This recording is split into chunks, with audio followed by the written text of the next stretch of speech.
এবার গ্যাস সংকটের খবর জানাতে চাই। এ বিষয়ে জানাতে গাজীপুর থেকে আমাদের সঙ্গে সরাসরি যুক্ত হচ্ছেন রফিকুল ইসলাম খান।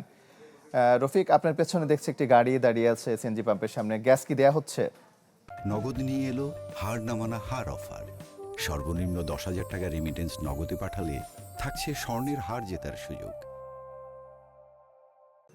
গ্যাস দেওয়া হচ্ছে, অন্যান্য যে সিএনজি স্টেশন সেগুলো কিন্তু গ্যাস দেওয়া হচ্ছে, তবে যে পরিমাণ প্রেসার থাকার কথা সেই প্রেসার কিন্তু নেই। আপনাকে যদি একটু দেখাই, এই মুহূর্তে কিন্তু লম্বা লাইনে আসলে এই যে সিএনজি স্টেশনটি রয়েছে, এই সিএনজি স্টেশন থেকে যে সমস্ত প্রাইভেট কার অথবা যে যানবাহন রয়েছে তারা কিন্তু গ্যাস দিচ্ছে। তবে সিএনজি স্টেশন কর্তৃপক্ষ যেটি বলছেন যে প্রেসার থাকার কথা আসলে 200-র উপরে, সেখানে কিন্তু তারা 100 কিংবা 100-র উপরে প্রেসার পাচ্ছে। ফলে যে সমস্ত যানবাহনে আসলে 800-900 টাকার গ্যাস যেত, সেখানে কিন্তু মাত্র 200 থেকে 300 টাকা গ্যাস দিতে পারছে।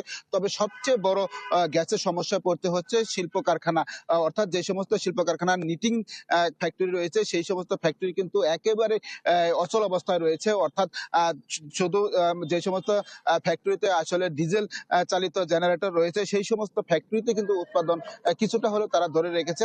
আর যেহেতু এই সমস্ত ফ্যাক্টরি কিন্তু গ্যাস চালিত, এবং গ্যাস চালিত হওয়ার কারণে কিন্তু ডাইং, নিটিং, তারপরে আপনার অন্যান্য যে মেশিন রয়েছে গ্যাস চালিত জেনারেটর, সেই সমস্ত কিন্তু চালাতে পারছে না, এমনটি কারখানা কর্তৃপক্ষ আসলে অভিযোগ করছেন। যে কারণে তাদেরকে আসলে প্রায় 80% পর্যন্ত উৎপাদন কমে গিয়েছে, এবং এমন অবস্থা তারা কিন্তু দুশ্চিন্তার মধ্যে রয়েছে, এবং সরকারের কাছে দাবি জানিয়েছেন দ্রুত গ্যাস সমস্যার সমাধানের।